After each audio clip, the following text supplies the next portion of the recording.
Hey everyone, and welcome to Developer Tea. My name is Jonathan Cutrell. My goal on the show is to help driven developers like you find clarity, perspective, and purpose in their careers.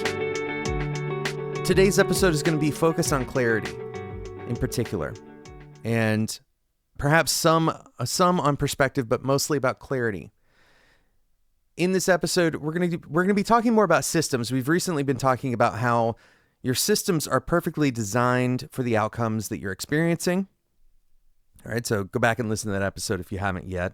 That is a very important kind of fundamental principle to walk into this episode with, okay? Because there's a little bit of an edit, maybe not an edit, a clarification that we should make about systems. We said that your systems are designed perfectly for the outcomes. It's important to recognize, and perhaps we did talk a little bit about this in that episode, but it's important to recognize that your system exists whether you intentionally design it or accidentally design it. So let's talk a little more about what we mean by intentionally versus accidentally designing something. The implication of design is that you've made some kind of choices. You've set up your system in a particular way. And the false belief is that when we make decisions, our intent, right, whatever we are trying to do with the system, is the thing that matters the most. This is not the case. If all that mattered was our intent, then all of us would be exactly what we want to be. All of us would have figured out how to make all the money that we want to make. I intend to do that. I imagine you do too, right? So why do our intentions not necessarily match up with our outcomes?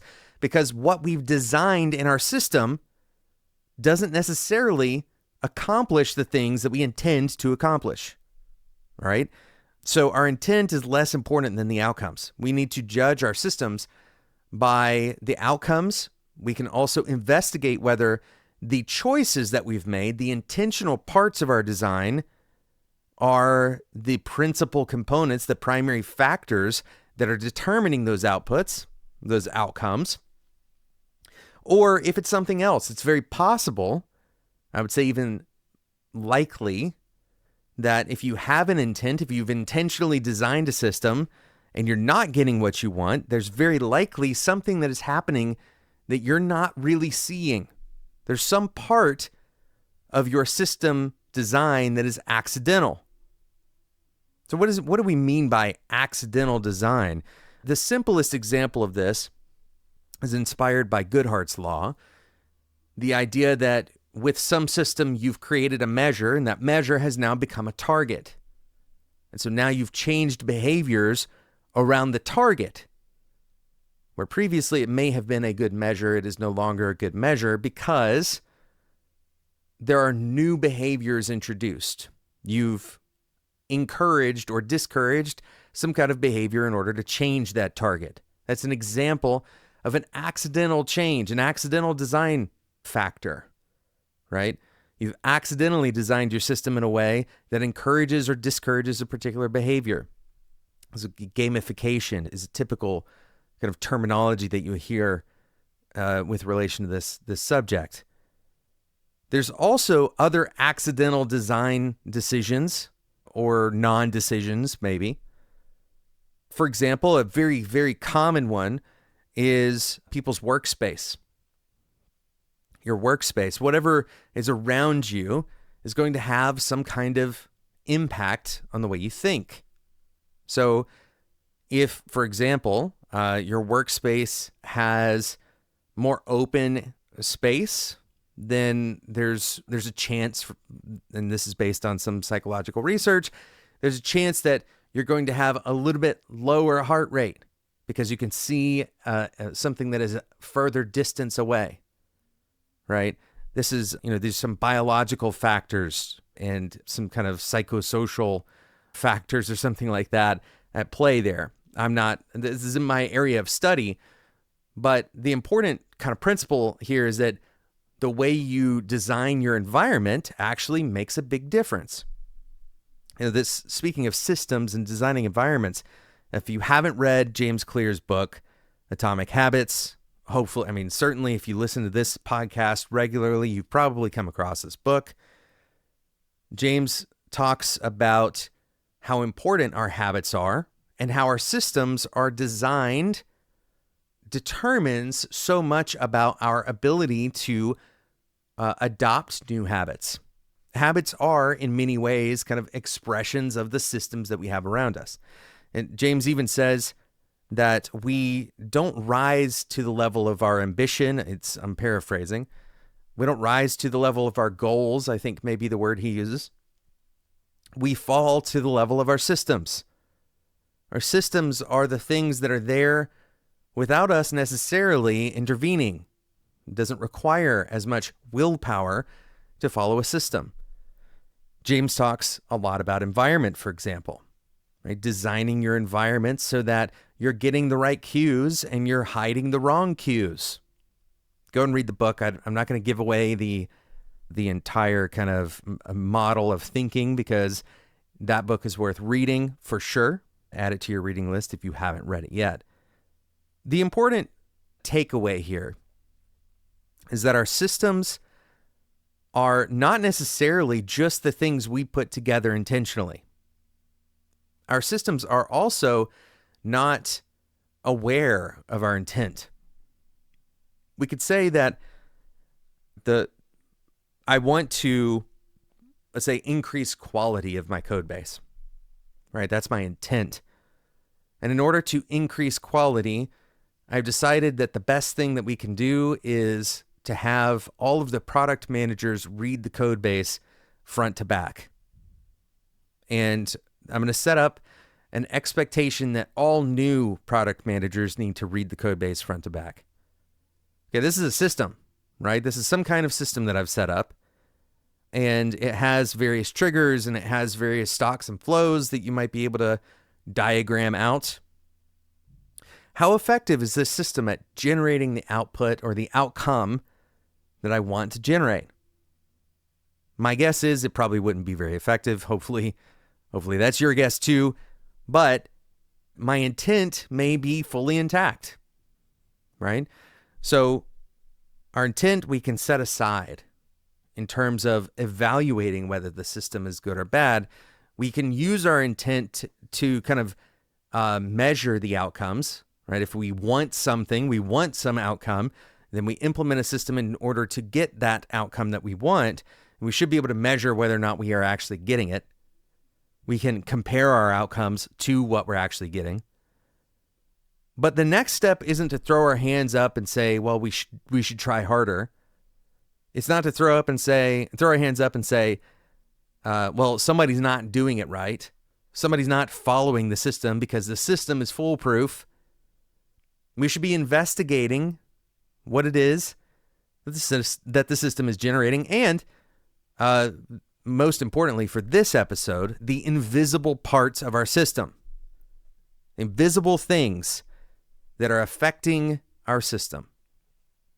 We keep saying system over and over, and this may feel like, if you're a software engineer, you may feel like, this is limited to managers, or you may feel like this is corporate speak or not necessarily germane to your software engineering.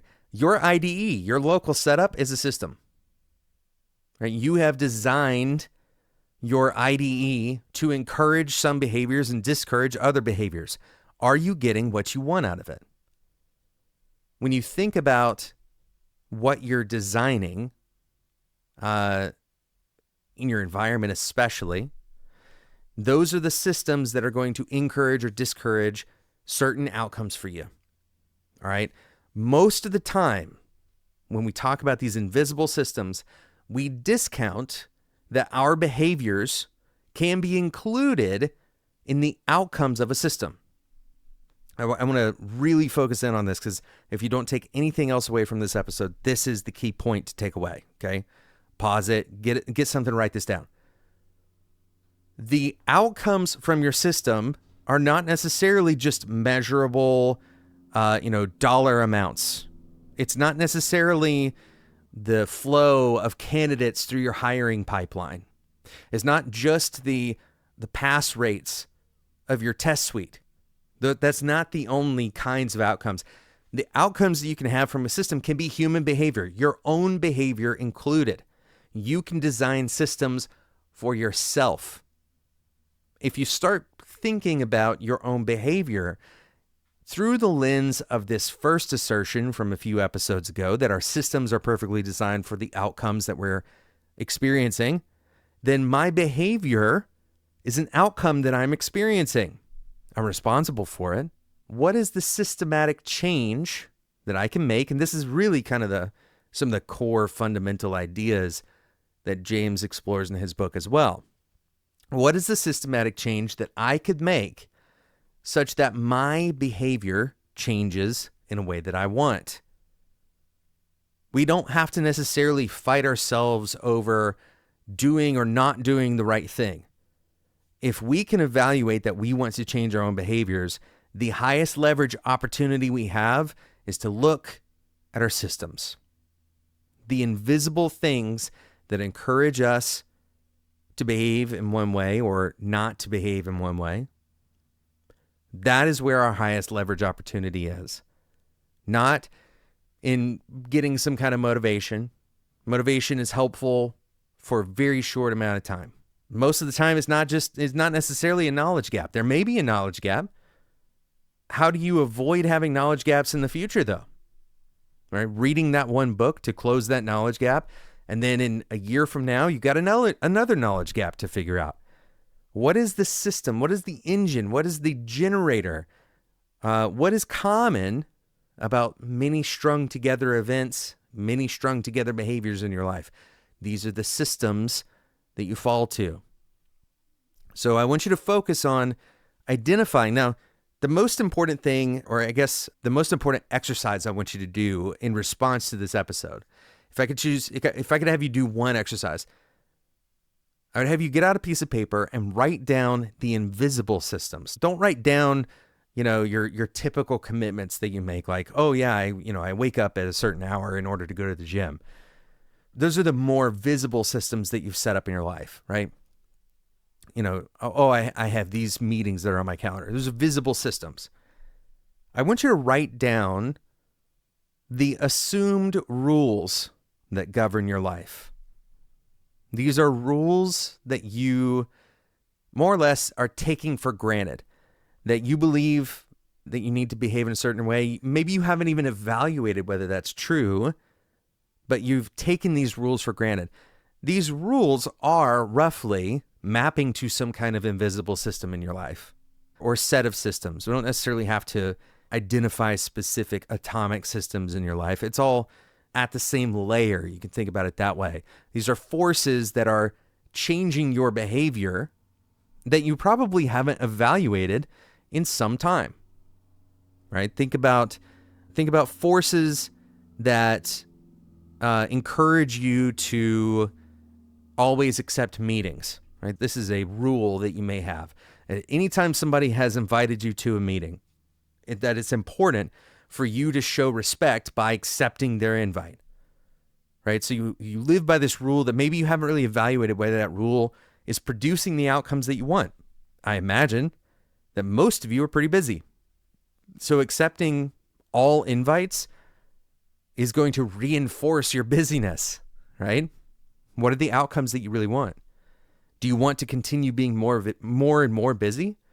Or do you want to examine that invisible system, that invisible rule that you've just assumed is true, or assumed is helpful, or assumed is important? Dig that up and reevaluate and determine what systems are you following accidentally. What is the accidental design of systems that is affecting your behavior day to day? Thank you so much for listening to today's episode of Developer T. You've heard a couple of plane noises in the background. It's one of the changes that have come with some of our production differences in moving to recording video. Again, we're going to be releasing videos. This is the third episode where we actually have a video recorded. It's not yet released to iTunes. If you're listening right after the day that this is recorded, of course, you may be watching me say this right now, and then you'll know that this is not the case anymore. But we're recording videos. We're getting all of our kind of assets put together. I do have a full-time job the podcast is not my full-time job. Thank you all for being patient and waiting for those videos to come out. In the meantime, go and subscribe in whatever podcasting app you currently use to Developer Tea and let your friends know about this. Once this thing is out on video, you can share the video with your friends just as easily. Thanks so much for listening, and until next time, enjoy your tea.